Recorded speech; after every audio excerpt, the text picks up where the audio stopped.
Hey, everybody. I am Brandy Kelly, and I'm a superintendent on a mission to lead with hope and to help my fellow educators do the same. The Lead with Hope podcast is a bi weekly podcast that will inspire and empower you to lead with hope. Check out my website at leadwithhope.net. This morning, I am excited to have my guest, Efrain Martinez. He is a father, a husband, a school principal, and an educational leadership podcaster. He's the host of Wisdom and Productivity. Welcome. Thank you so much for having me here. A pleasure. Yes, thank you for coming on the show today. So, Dr. Martinez, today we're just going to start off with you telling the listeners who you are and why you got into education. Thank you so much once again. My name is Efrain Martinez. When I was born, my father was 54 years old. And when I was 2 weeks old, he put me in a basket and he brought me to his wife. And that's how my story begins. I can tell that trauma lives in both wealth and poverty.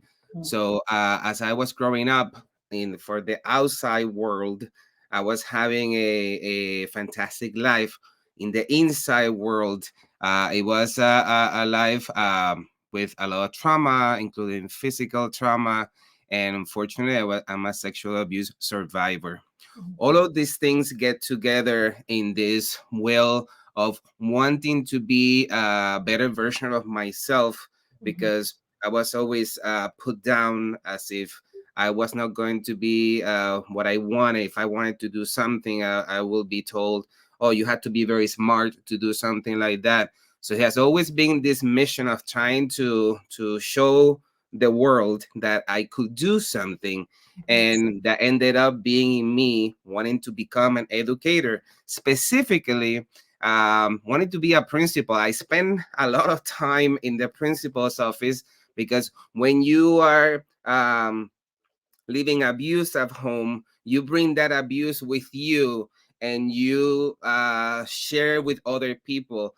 And therefore, I was constantly being sent to the office. And it was a principal who basically told me, listen, Efrain, um, there are two decisions you have to make in your life. The things that you have control of, and the things that you don't have control of. Mhm. And that was my initiation into this stoic thinking about focusing on what you can control or not, which of course I did not conceptualize at that moment, but I remember it vividly.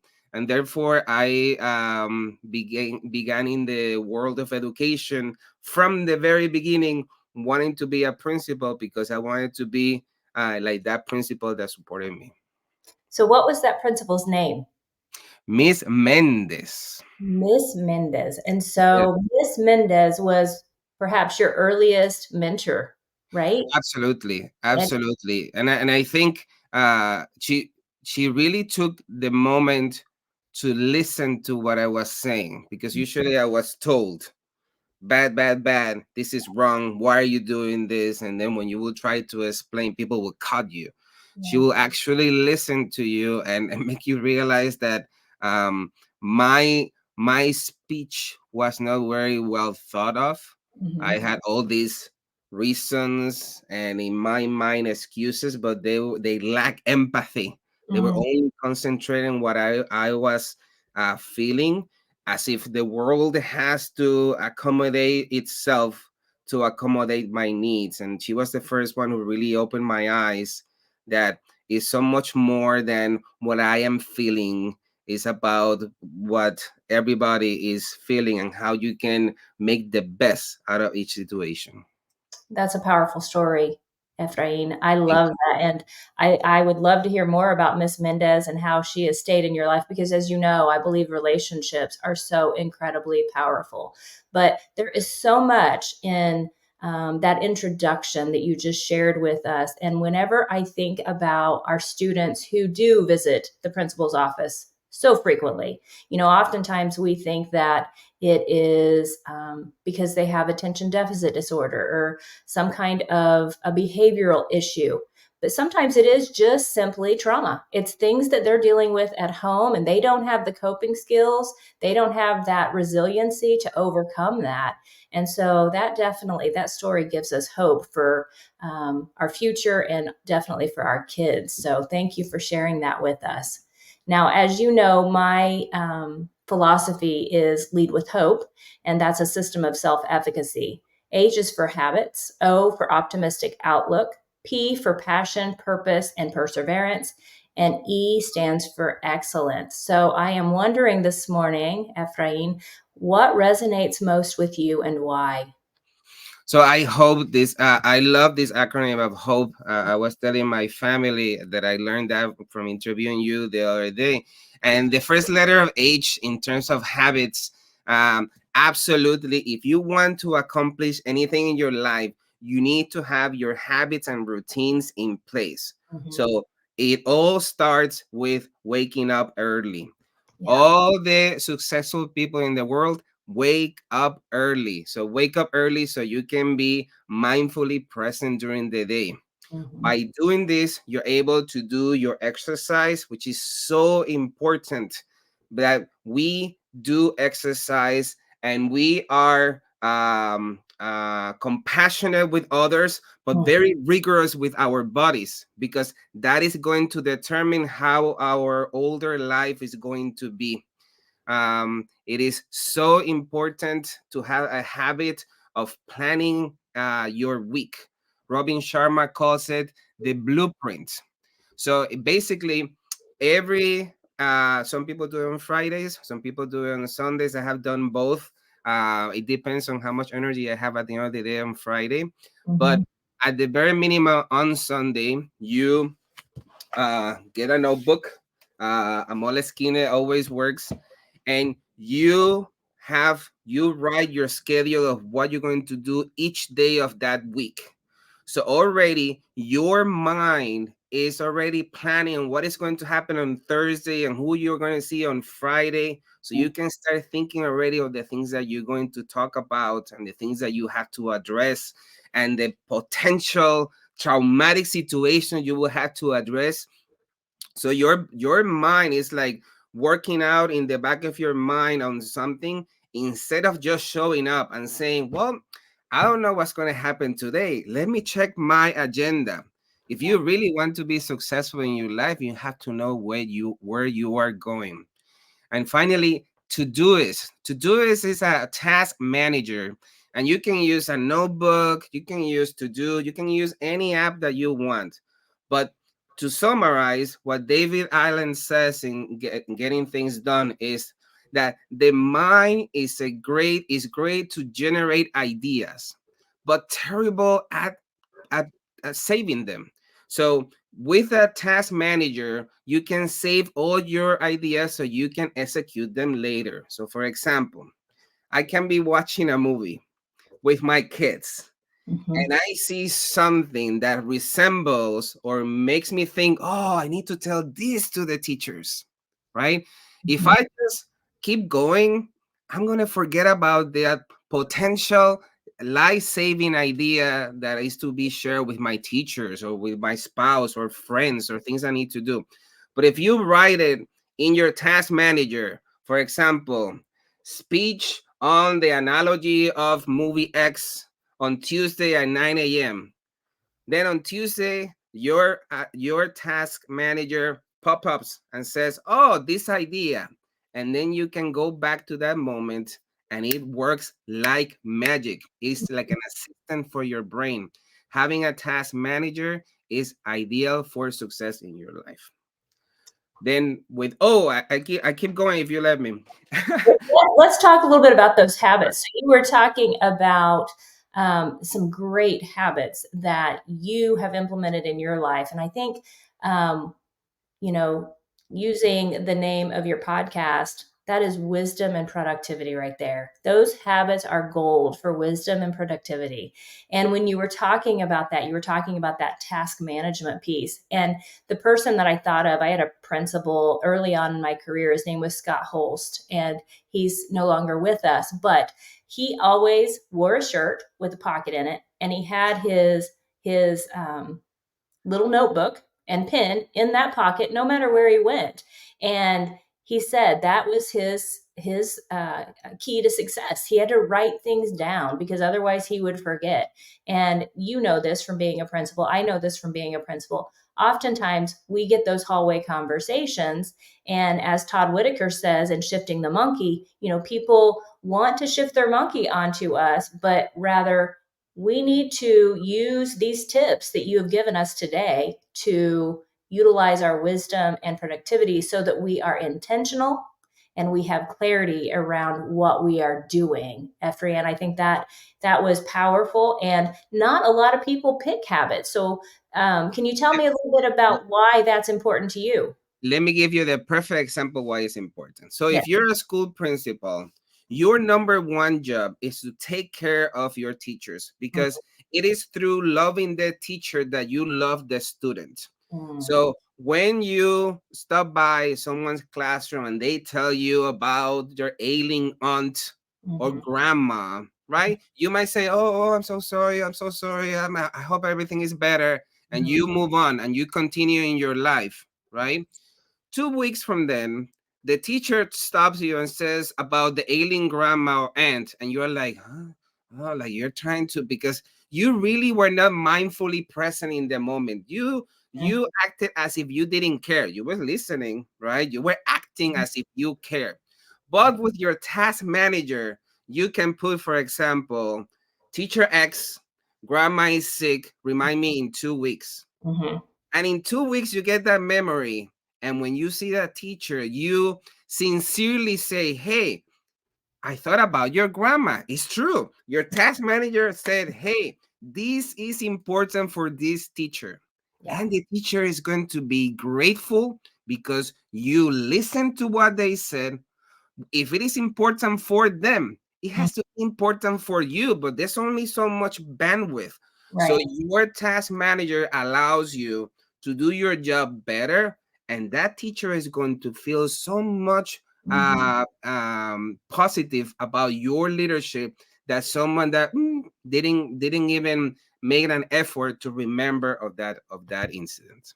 Absolutely, absolutely. And in this interview with you today, I'm writing down things because, like you said, we only have so much bandwidth, and there is so much that we take in on a day-to-day basis, so many decisions that we're making, whether we're a superintendent, a principal, or a teacher, or anybody in a school district, honestly. So I think the task manager piece is really wonderful. And I know that you do a lot of these interviews on your podcast. You get a lot of wisdom and tips for productivity. So, other than a notebook, what are some other things that educators have told you they use to keep their tasks managed?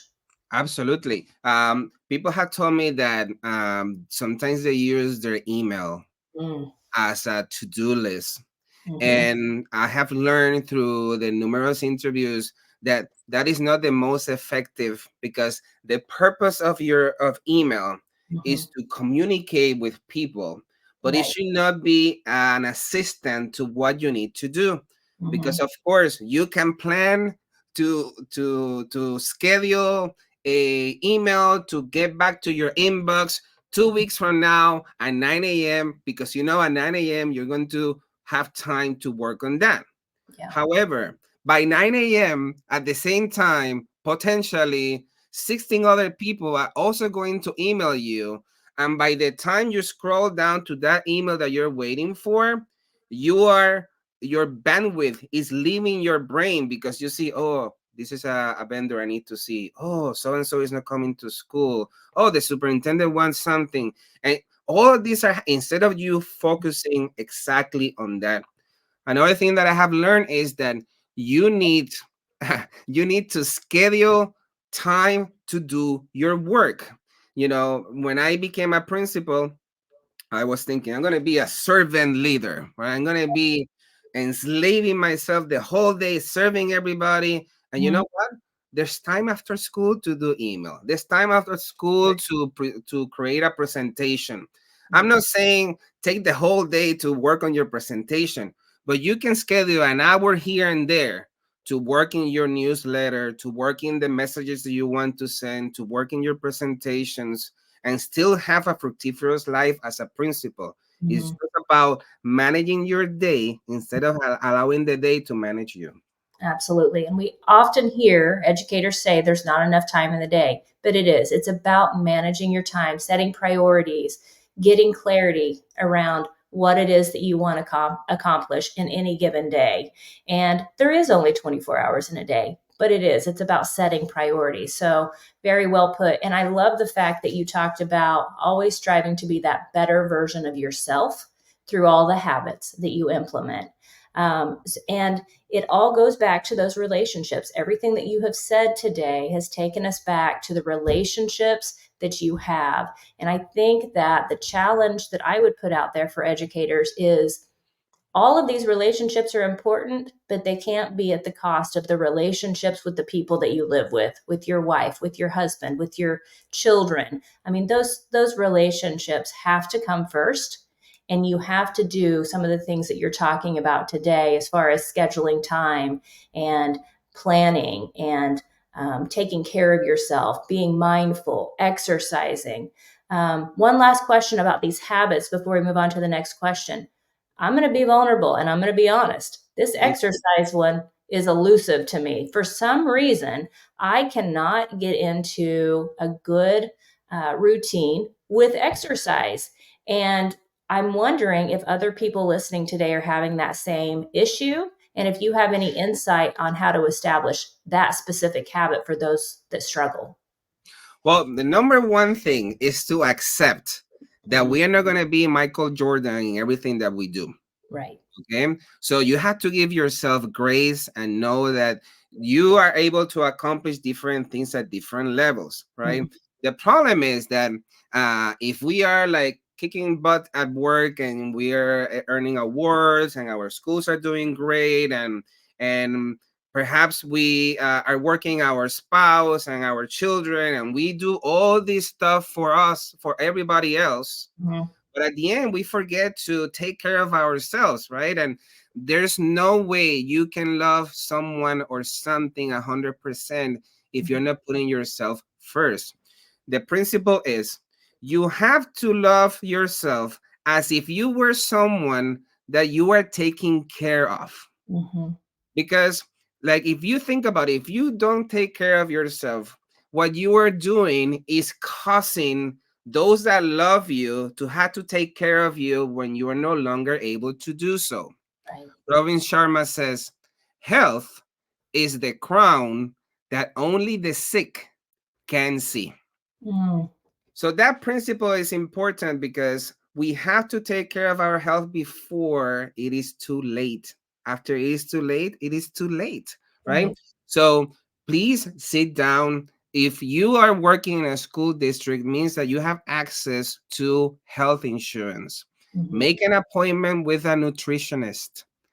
Let them tell you what to eat, what not to eat, because most of the diseases of Americans are due because of our bad diet. Mhm. So when you start eating well, your body is going to feel better, which is going to allow you to sustain a little bit more discomfort in exercise. And let me tell you, you will never regret exercising, but Mhm. you will always regret not doing so.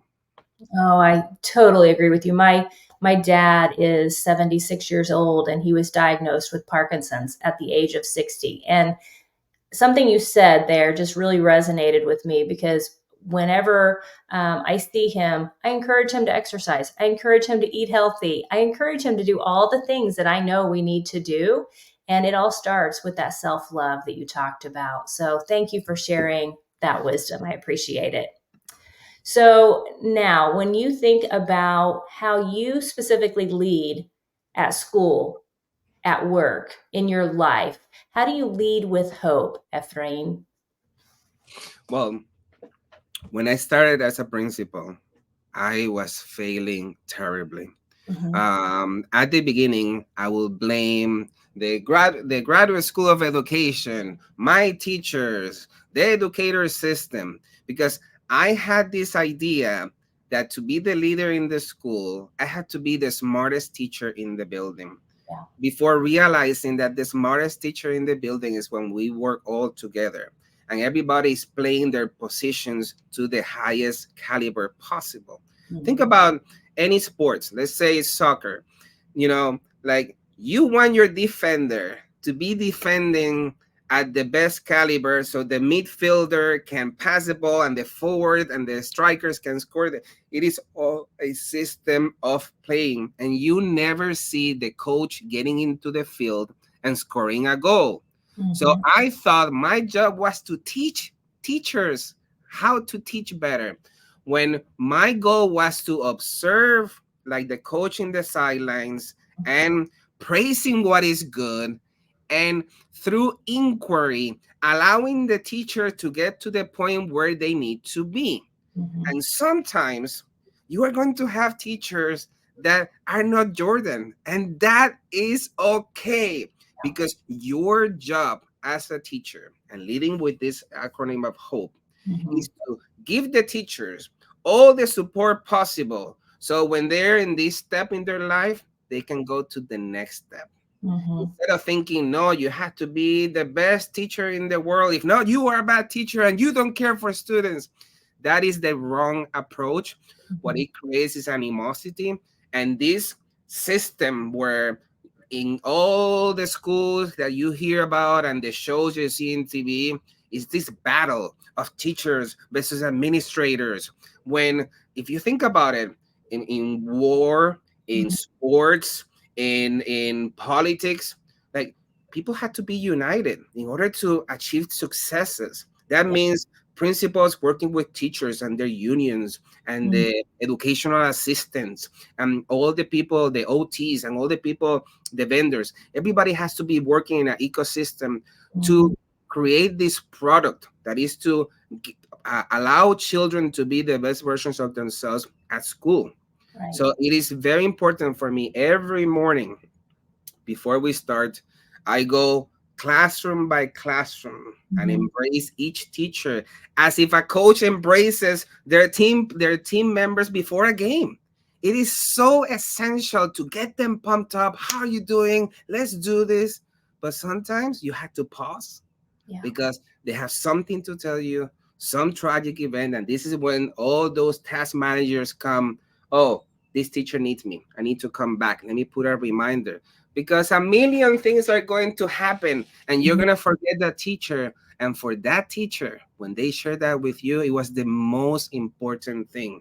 And Mhm. again, it's like a circle of positivity. When Mhm. you do good things happen. When that teacher feels that you care for them and you Yeah. inquire and you do something, that teacher in turn is going to do their best work of art because they feel embraced, they feel supported, and they feel their leader takes care of them. So Yeah. for me, that is the way you lead. It's not about the numbers. The numbers come afterwards. Mhm. It's about the people. When you concentrate in the people can concentrate in the student, and that's how we make the world better. Oh, I love that. I love that. That circle of positivity.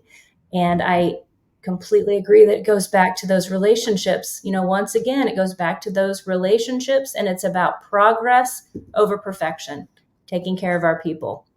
Amen. Right now, what project are you working on? What are you excited about? What's fueling your passion?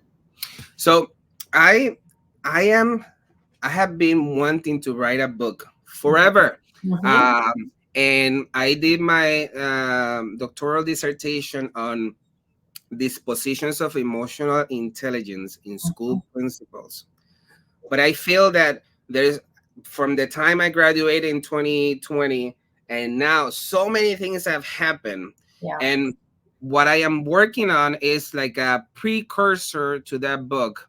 I Mm-hmm. am designing an admin academy Okay. for school leaders who want to renew their license. And it's really a kind of selfish project because it's like the preparation for that book. The course is going to be called The Wisdom and Productivity of School Leadership.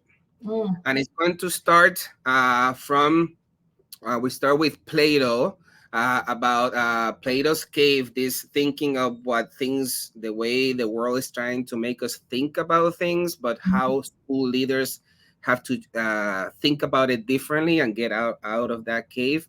Mhm. And it goes through all these things about emotional intelligence, about power, about principles, about habits.